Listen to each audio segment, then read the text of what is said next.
এদিকে special security force এসএসএফকে সকল ধরনের রাজনৈতিক মতাদর্শের ঊর্ধ্বে উঠে কাজ করার আহ্বান জানিয়েছেন প্রধান উপদেষ্টা ডক্টর মোহাম্মদ ইউনূস। সংস্থাটির ৩৯তম প্রতিষ্ঠা বার্ষিকী উপলক্ষে নিজ কার্যালয়ে এক অনুষ্ঠানে এসএসএফ সদস্যদের বিভিন্ন ধরনের নিরাপত্তা হুমকি মোকাবেলার জন্য প্রস্তুতি নেওয়ার নির্দেশনা দেন প্রধান উপদেষ্টা।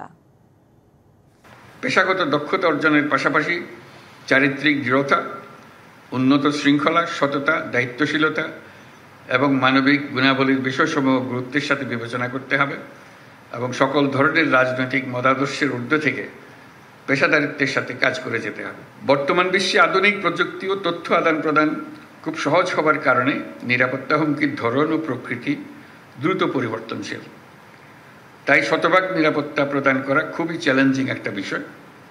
বিভিন্ন সীমাবদ্ধতা সত্ত্বেও এসএসএফ সুষ্ঠুভাবে নিরাপত্তা নিশ্চিত করছে। আমি আশা করি এসএসএফ নিয়মিত বিভিন্ন ধরনের নিরাপত্তা হুমকি পর্যালোচনা করবে এবং সেগুলি মোকাবেলা করার জন্য যাবতীয় প্রস্তুতি গ্রহণ করবে।